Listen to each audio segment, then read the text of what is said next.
Olá, meus irmãos, mais uma vez estamos aqui juntos, reunidos, no nosso culto virtual, que está sendo transmitido por um canal do YouTube. E queria convidar a todos para mais uma vez essa noite participarmos juntos da celebração com os irmãos da Palavra de Deus, dos louvores. E quero convidar os irmãos para estar prestando bastante atenção naquilo que será ministrado pela pessoa que foi escolhida para estar hoje ministrando aos nossos corações. Eu também quero ler um texto que se encontra lá no livro de Salmos, no capítulo 119, no verso 105, muito conhecido, que diz assim: Lâmpada para os meus pés é a tua palavra, e luz para o meu caminho. Nós estamos vivendo um tempo de obscuridade, de escuridão, de incertezas, de dúvidas, em que não conseguimos muitas vezes enxergar um palmo sequer à frente do nosso nariz. Mas nesse momento eu quero conclamar os irmãos a se virar para a palavra, olhar para a palavra, porque a palavra de Deus é alimento para as nossas almas, ela é luz para iluminar os nossos caminhos. Que nós possamos mais uma vez nessa noite estar com nossas mentes voltadas para a palavra, nossos corações voltados para Deus e iluminados pela luz do Espírito para mais uma vez participarmos juntos nesse culto, escutando os louvores e a palavra de Deus que será ministrada nesta noite. Amém? Um grande abraço a todos e bom culto aos irmãos. Amém, queridos?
Vamos orar? Maravilhoso Deus, obrigado, Senhor, pela certeza de quem Tu és, pela certeza de em quem servimos, ó Deus, pela certeza da Tua soberania, do Teu poder, da Tua majestade. Maravilhoso Deus, obrigado, Senhor, porque sabemos que o Senhor, tão grandioso como és, olha para cada um de nós, mesmo tão pequeninos quanto somos, e nós nos sentimos amados, nos sentimos amparados por Ti. Te pedimos, Senhor, que o Senhor visite cada pessoa nesse instante, ó Deus. Cada familiar nosso nesse instante, ó Deus. Cada pessoa da nossa família, Moriá, nesse instante, ó Deus. Visita, Pai. Se há alguém entristecido, cansado, sobrecarregado, exausto, renova estas forças, ó Pai. Se há alguém adoecido, derrama cura e saúde sobre esta vida, Pai. Se há alguém, ó Deus, desesperançoso, ó Pai, que o Teu Espírito Santo renove esta esperança em Ti, Senhor. Confiamos no Teu agir, no Teu poder, sentimos, ó Deus, o Teu amor a cada instante, em todos os detalhes, e nós Te louvamos por isso. Pedimos unidos, hoje e sempre. Conserta o mundo inteiro, Deus. Derrama a Tua cura sobre o mundo inteiro, ó Deus. Conserta cada área das nossas vidas, cura cada área das nossas vidas, ó Deus. Restaura-nos. Queremos, ó Deus, sermos melhores quando tudo isso passar. Queremos, ó Deus, fazer a diferença. Queremos brilhar mais e mais a Tua luz, ó Deus. Poder falar para as pessoas da nossa esperança em Ti. Queremos, ó Deus, mostrar que o nosso sorriso vem da certeza que a nossa alegria está em Ti, vem do Senhor. Que o Senhor esteja conosco, hoje e sempre, como diz a Tua palavra. Confiamos em Ti. Oramos, ó Deus, em nome de Jesus. Amém.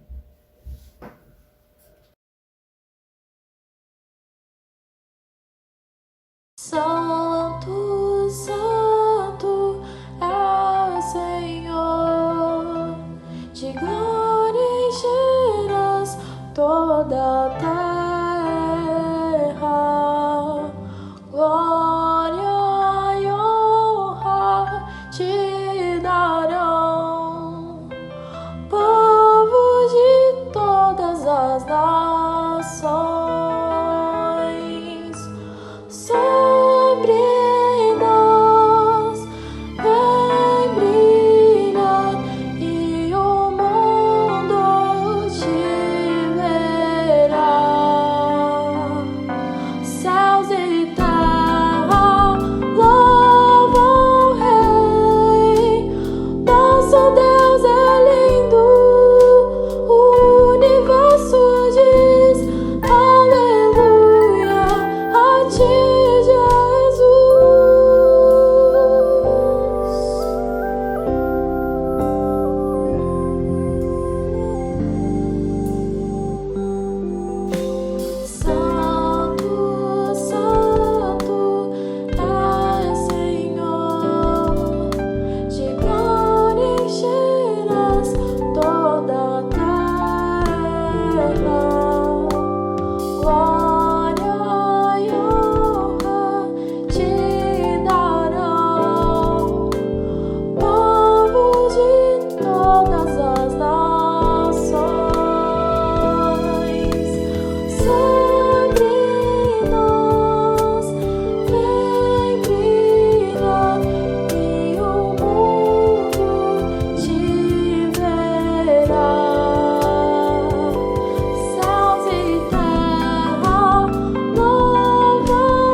Boa noite, queridos irmãos da Igreja Evangélica Batista Moriá. E boa noite também aos nossos queridos amigos que assistem conosco, que participam conosco dos nossos cultos online. Há um hino no cantor cristão cuja letra me agrada muito. Começa assim: enquanto, ó Salvador, teu livro eu ler, meus olhos vêm abrir, pois quero ver além da mera letra. Vamos orar pedindo a Deus que Ele nos permita isso, a iluminação para compreender bem a palavra que Ele tem para nós.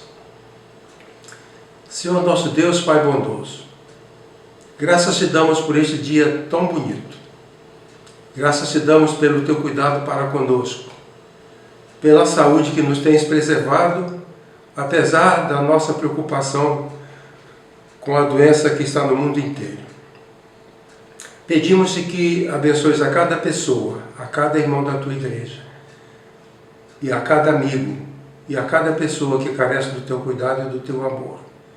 Queremos agora, nessa meditação sobre a tua palavra, na pregação, que haja enriquecimento para os nossos corações e que nós sejamos cada dia mais fortalecidos e mais vencedores.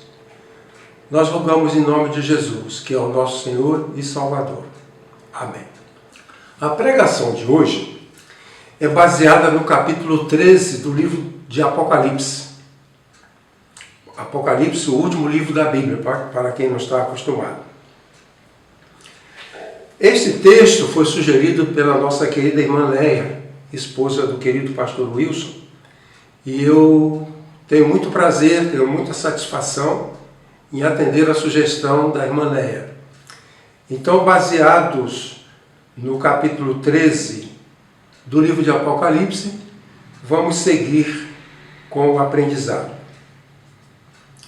Eu dei como tema os modos de praticar a resistência espiritual. Os modos de praticar a resistência espiritual. Resistência é um conjunto de ações humanas com o propósito de enfrentar as forças de uma estrutura dominadora e cruel que pretende impor, por meio de opressão, sua vontade sobre cidadãos livres. No final do primeiro século, o Império Romano havia decretado que todas as pessoas deviam prestar culto, adoração a Roma e ao imperador, como divindade, como sendo divindade, confessando o imperador como Senhor, Kyrios. Kyrios é a palavra para Senhor no Velho Testamento e é a palavra para Cristo, que é o Senhor. A resistência espiritual era o esforço dos cristãos perseguidos para não se curvar ao império, queimando incenso ao imperador. Essa luta poderia ser compreendida como uma batalha entre um animal predador feroz, a besta, e um cordeiro. A batalha entre uma fera e um cordeiro. Os crentes precisavam então exercer resistência. A palavra resistência nos lembra dos tempos de guerra. Na Segunda Guerra Mundial e em outras guerras também, havia um grupo de pessoas que batalhavam para diminuir o esforço, ou melhor, para diminuir o efeito da violência militar do nazismo. A resistência era um grupo de pessoas que cuidavam de socorrer possíveis vítimas e ajudar alguns a fugirem, a dar comida, alimento, remédio. A resistência procurava diminuir o efeito da violência da guerra. Nós pensamos então nisso, a resistência espiritual, porque aqui se trata da guerra na esfera do espírito. A resistência espiritual é então um mecanismo para diminuirmos o efeito da guerra espiritual sobre as pessoas. Queremos analisar alguns modos de praticar a resistência espiritual. Primeiramente, Para praticar a resistência espiritual, é preciso levar em conta o poder do opressor. Na Segunda Guerra Mundial, a resistência precisava saber todo o poder que o Hitler tinha. As armas que tinha, os soldados que tinha, todos os recursos que eles tinham para poder fazer frente aos danos causados.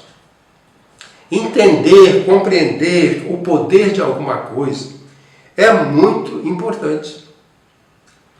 O médico sempre explica para o paciente, ou deve sempre explicar para o paciente, o poder daquela doença.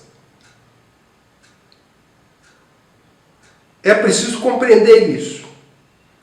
São mencionados, nesse capítulo do Apocalipse, 3 figuras às quais devemos resistir, ou às quais os crentes deveriam resistir. São 3 opressores, poderosos, todos eles muito poderosos. João, ao escrever o Apocalipse, ele queria deixar os crentes esclarecidos sobre quão poderoso era o inimigo que eles teriam de enfrentar. O primeiro opressor é a besta que saiu do mar. O mar era o símbolo da maldade. O mar matava muitas pessoas. Muitas pessoas morreram e ainda morrem no mar. Então esse primeiro opressor era chamado de besta que saiu do mar. Era referente, essa primeira besta que saiu do mar, se referia a Roma e ao imperador.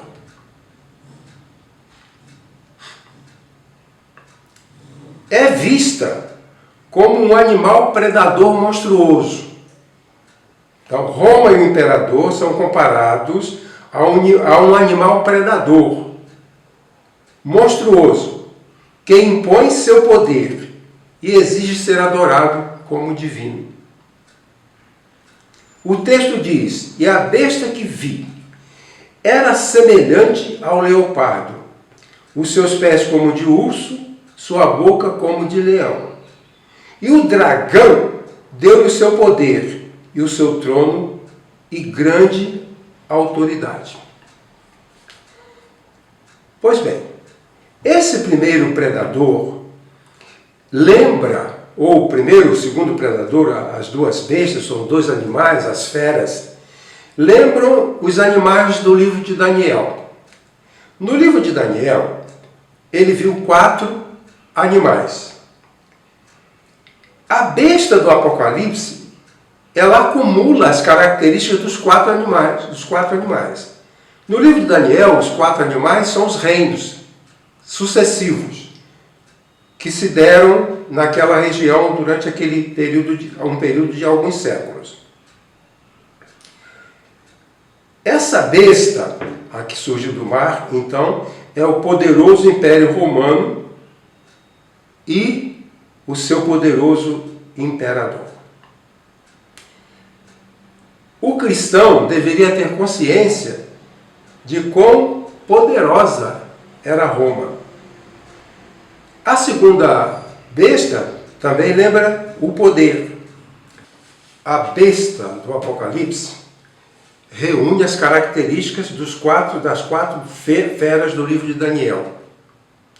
Sendo que no livro de Daniel a 4ª fera tinha dentes de ferro. Isso relembra ou nos mostra o grande poder do opressor sobre os cristãos. O segundo opressor é a segunda besta, que representa a organização estatal formada pelos governadores, juízes e sacerdotes locais, para promover o culto a Roma e ao imperador. O Estado tinha uma organização para, nos locais, nos vários lugares, regiões do Império Romano, promover o culto ao imperador. Essa é a segunda besta, que promove a adoração ao imperador. O terceiro opressor é o dragão, também conhecido como a antiga serpente, o diabo e Satanás. Inspira e fortalece a segunda besta e a primeira besta. Fortalece. São três opressores, sendo que o dragão fortalece os dois primeiros opressores. A primeira besta e a segunda besta. O texto diz assim: e o dragão deu-lhe o seu poder, o seu trono e grande autoridade. Então nós temos três personagens. Roma, a instituição que promove o culto a Roma, e Satanás, que inspira a primeira besta e a segunda besta. Nós poderíamos comparar essa situação a uma prática antiga que era de treinar animais para que o animal faça aquilo que o treinador quer. Satanás é o treinador de duas feras. Ele treina a primeira besta e a segunda besta para conseguir o que ele quer. Então, um leão podia ser domesticado para servir de guarda no palácio. Ou um leopardo podia ser domesticado. Então, Satanás faz isso, ele domestica, ele treina a primeira e a segunda besta para alcançar o seu propósito. Nós podemos treinar um cão para guiar um cego. Também se pode treinar animais para que por meio desses animais nós consigamos propósito. Então Satanás é o grande treinador que treina estruturas para alcançar os seus propósitos. O dragão manipula e dá poder, dá autoridade, instrui e inspira os dois primeiros opressores. O primeiro opressor, o segundo opressor e o terceiro opressor, que fortalece os dois anteriores. O que nós encontramos ali, naquela situação histórica de Roma, é que havia um compacto humano, havia uma estrutura, uma superestrutura, de que o imperador era o líder político, o líder militar e o objeto de culto. O poder político, junto com o poder militar, junto com o poder religioso, era a praga dos tempos antigos que a Grécia aprendeu a controlar, criando a democracia. Na democracia, o político é político. Ele não é militar e nem é religioso. Na democracia criada na Grécia. O militar é militar. Ele não é político nem é religioso.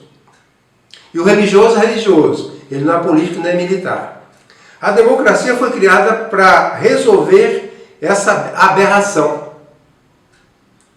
Quando o político é também militar e é também religioso, isso é uma aberração do ponto de vista da história. E a Grécia criou a democracia por causa disso. Quando nós temos uma situação de político, militar e religioso, tudo isso misturado, nós temos dificuldade de manter a democracia, porque a democracia foi criada para resolver esse problema. O político é político, governante, o imperador é o imperador, só o imperador, ele não é Deus. Também não é o militar, mas ali em Roma não. O imperador era o general, comandante do exército, ao mesmo tempo era objeto de culto. E isso é muito poderoso. Com essa estrutura, se poderia fazer o que quisesse. Porque manipula poder político, poder militar e poder religioso. Então, para nós praticarmos a resistência, precisamos entender todo esse poderio. E João explica para eles em que eles estavam envolvidos, o poder que estava contra eles, o que eles podiam fazer. O primeiro opressor, o segundo opressor, o terceiro opressor contra os cristãos. Pois bem, então esse é o primeiro argumento. Em segundo lugar, para praticar a resistência espiritual, é preciso levar em conta a soberania de Deus. O livro de Apocalipse tem como base principal o controle de Deus, o domínio de Deus. Quer dizer, Deus está acima, é poderoso sobre o primeiro opressor, sobre o segundo opressor, sobre o terceiro opressor. O poder de Deus está acima disso aí.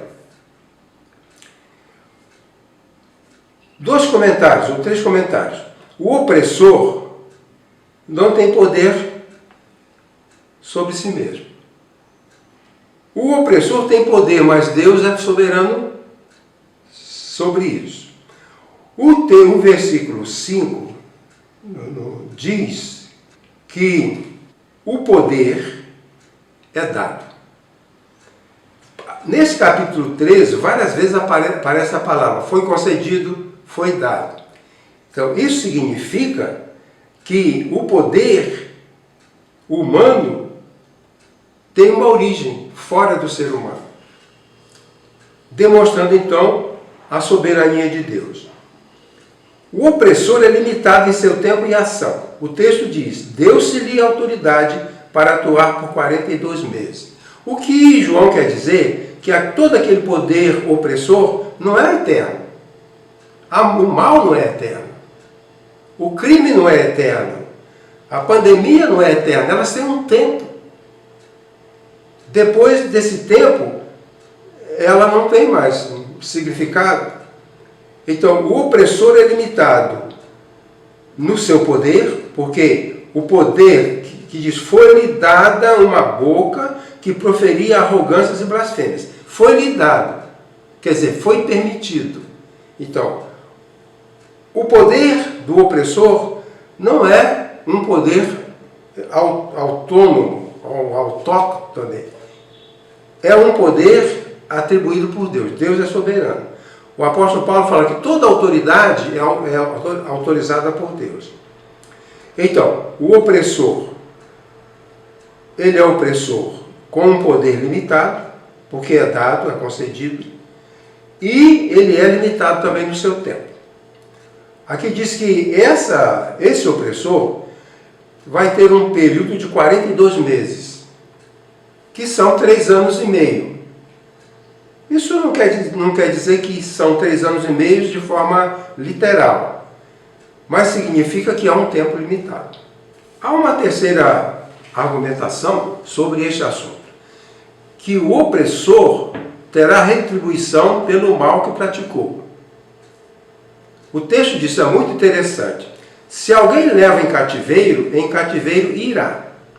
Se alguém matar a espada, necessário é que a espada seja morto. Este versículo tem várias interpretações. Eu estou entendendo aqui, uma vez que a característica de Roma era matar e escravizar, eu suponho que este versículo, se alguém mata ou se alguém escraviza, também vai sofrer as consequências disso. Roma promove a morte com as suas guerras e promove a escravidão.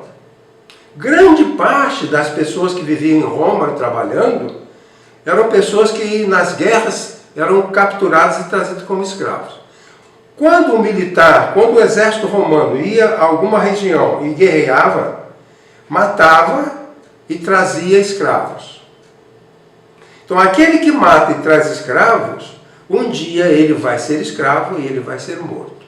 Por isso se diz que se alguém leva em cativeiro irá. E se alguém matar a espada será morto. Então, o que aprendemos é que o poder do opressor é um poder limitado. O terceiro modo de praticar a resistência espiritual é que nós precisamos evitar os enganos. Evitar os enganos. Em toda a área do pensamento humano existe erro, existe engano. Aqui nessa passagem diz que a besta, esse animal, que aparentava ser um cordeiro, tinha 2 chifres como um cordeiro, mas falava como dragão. Então, o cordeiro que se comporta como dragão pode enganar. Ele engana porque ele se apresenta como dragão, como cordeiro, mas na hora de agir, age como um dragão. O cordeiro tinha 2 chifres, falava como dragão. Quer dizer, o opressor se parecia com Cristo, porque o cordeiro se parece com Cristo. Mas ele se comportava como Satanás, porque ele agia como Satanás.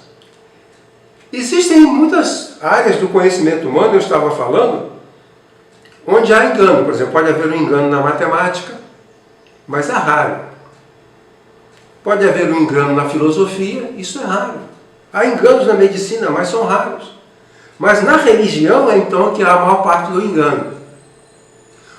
O religioso engana mais do que um filósofo. Um religioso engana mais do que um antropólogo. Na religião, porque essa besta, ela é uma promotora da religião, mas ela é enganosa. Ela é enganosa. Então, o que a gente vê é que esse que promove a religião parece cordeiro, mas é dragão. Então, as pessoas são muito mais enganadas pelos religiosos.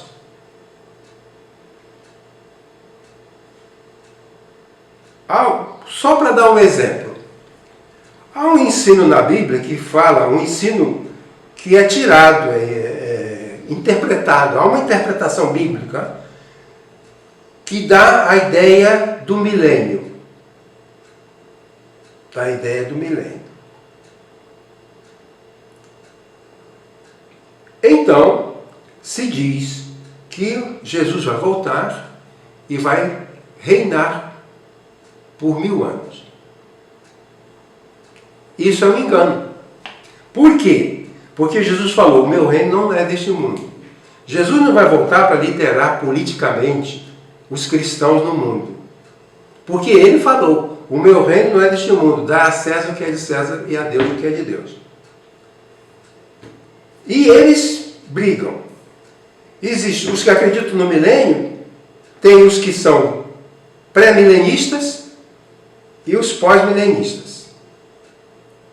E uma terceira posição, que é aquele que não acredita nesse milênio, que é o amilenista. Se você reunir 10 pré-milenistas, eles não entram em acordo. Porque tem pré-tribulação, pós-tribulação e vão complicando. Os amilenistas não discordam, porque não tem como discordar.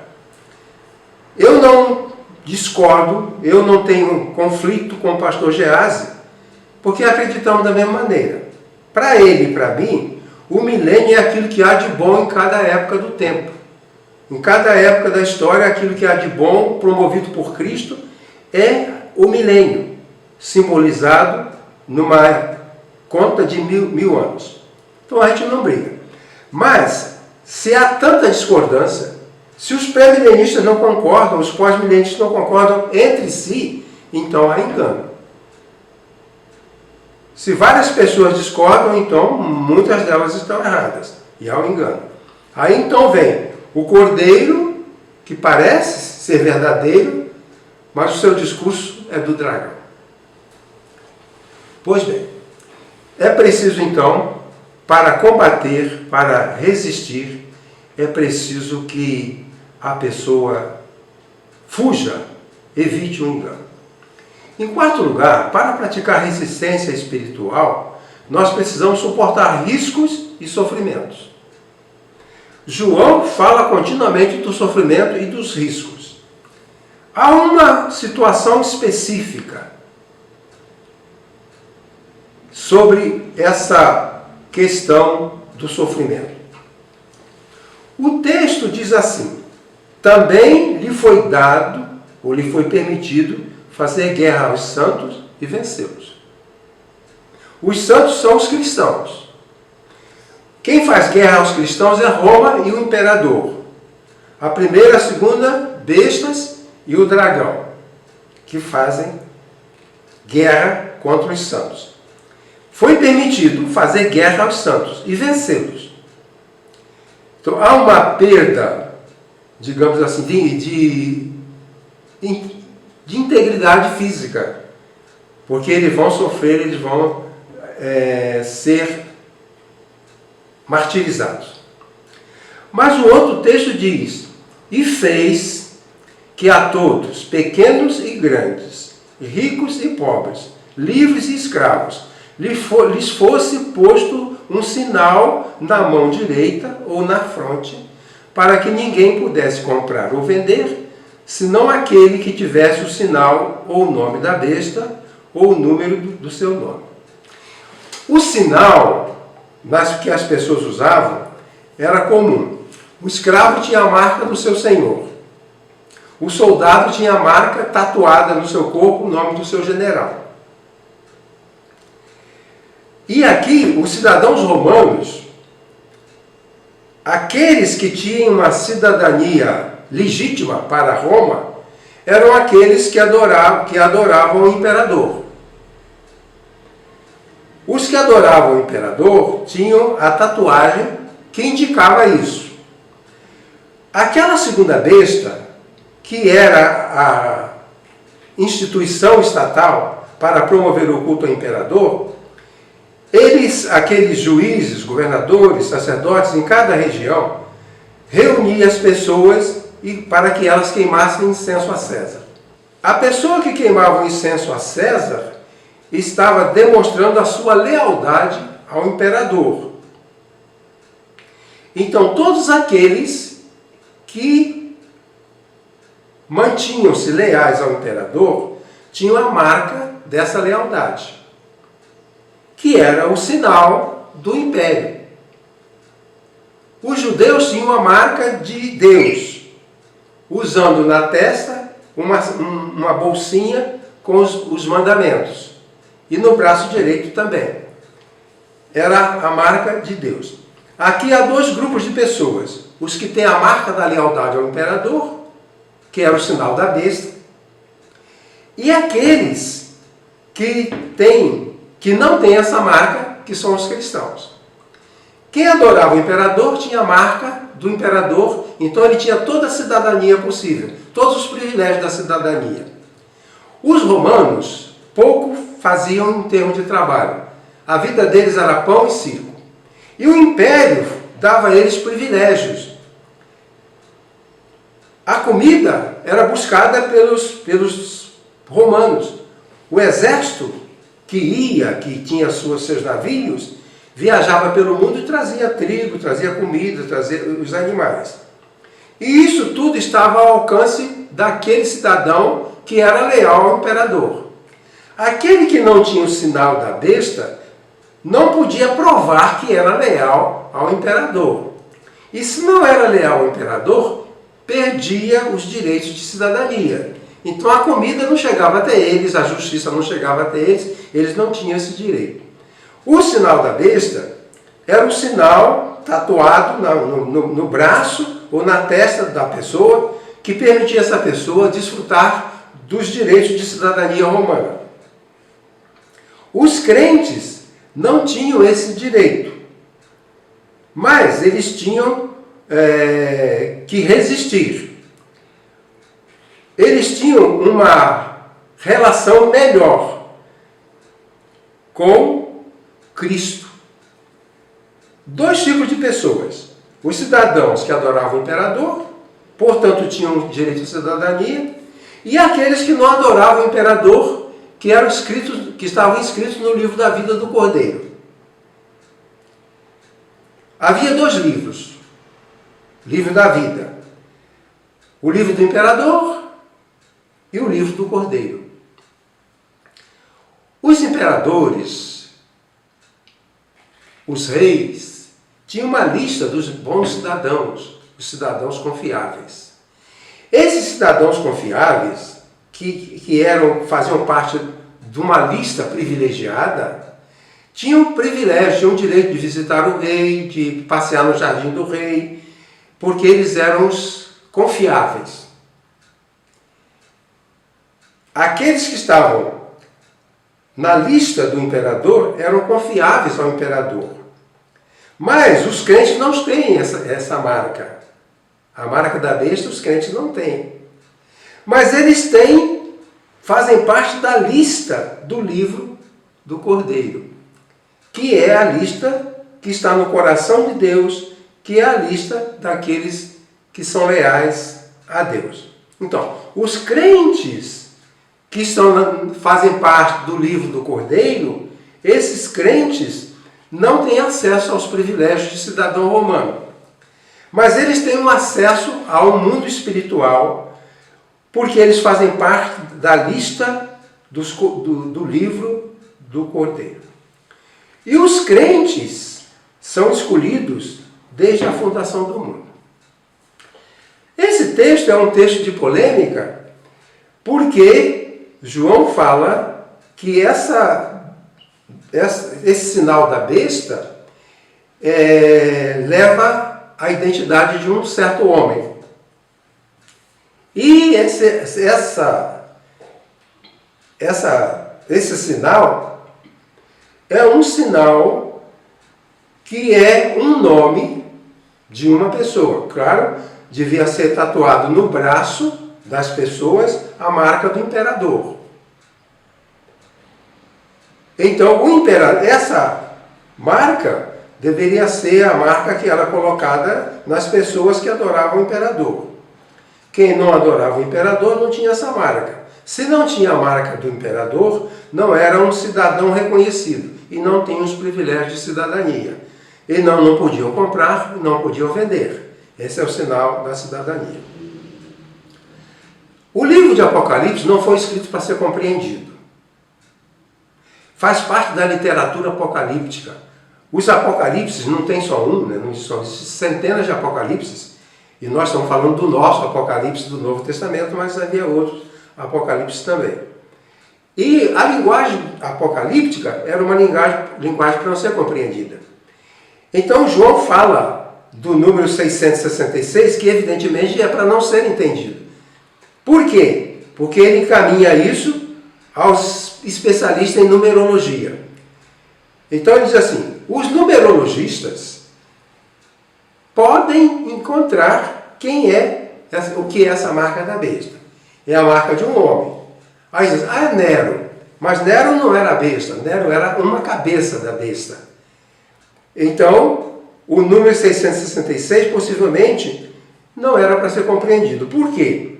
Porque, de acordo com a numerologia grega,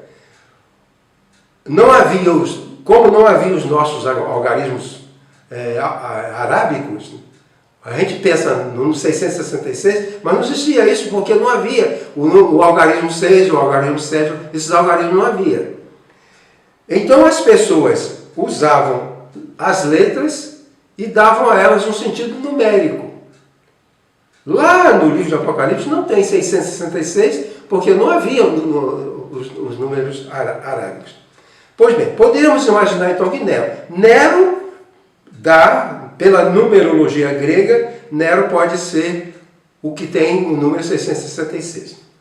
Mas o número 666 é um número que pode ser aplicado em inúmeras pessoas.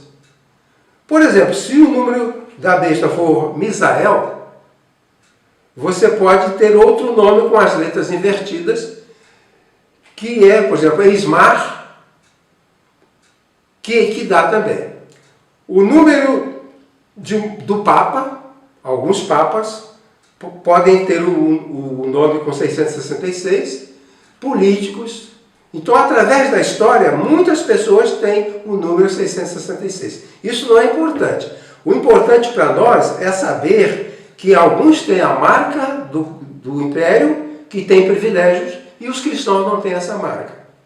A marca da besta não é dada ao cristão, é dada àquele que adorou o imperador. E os cristãos não têm marca nenhuma. E também não é código de barra, nem é chip, mas é uma identificação que é para ser escondida. Poderia ser Nero. Nero poderia ser, porque o número Nero dá 666. Mas outras pessoas também dão o número 666. Então não vamos nos preocupar com esse número. Podemos imaginar que era Nero, com a sua perversidade, com a sua maldade, mas que esse sinal da besta era um sinal de cidadania, que era dado a quem adorava o imperador e não era dado a quem não adorava o imperador. Portanto, os cristãos não tinham o sinal da besta. O sinal da besta era um sinal de cidadania, que permitia aos romanos exercer privilégios. Roma distribuía a comida, distribuía a justiça, distribuía o dinheiro, e os cidadãos, aqueles que tinham a marca da besta, tinham todos esses privilégios. Pois bem, vamos concluir. Concluo dizendo o seguinte: em todo o curso da história têm surgido forças hostis aos santos. Naquela época, depois daquela época, antes daquela época e hoje. Hoje existe a primeira besta e a segunda besta. Pessoas que fazem parte do grupo que exerce o poder de implantar a religião e a divindade a seres humanos. Então, em todo o curso da história, tem surgido forças hostis aos santos, naquela época e hoje também. Esses que estão ligados a Deus mediante a obra de Cristo. Essas forças são poderosas e destrutivas. Aqui descritas como a besta que saiu do mar, a besta que surgiu da terra e o dragão, ou seja, o Império Romano, o imperador e mais a organização estatal responsável para impor o culto de Roma e o culto do imperador. Essas forças são malignas e elas ainda operam nos dias de hoje. Precisamos de uma resistência espiritual. Essa resistência espiritual, ela reconhece o poder dos opressores. Esses resistentes estão firmados na soberania de Deus. Eles são capazes de não serem enganados. Eles só são capazes de suportar os riscos e os sofrimentos. E são encorajados pela relação com Cristo. Pois bem, era isso que eu queria dizer para vocês. Que Deus nos abençoe, porque nós precisamos de resistência. Nós precisamos de resistir espiritualmente a todo o mal implantado na terra, inspirado por Satanás e praticado por governos e poderes do mundo. Nós podemos orar, nós podemos ler a Bíblia, nós podemos amar o irmão, nós podemos socorrer os necessitados. Tudo isso é resistência a Satanás. É a resistência espiritual. Que Deus abençoe você, que Deus abençoe todos nós, que nos livre do poder da primeira besta, da segunda besta e do dragão. Deus te abençoe e te guarde, e faça resplandecer o rosto dele sobre ti. Que o Senhor tenha misericórdia de ti e te dê a paz. Amém.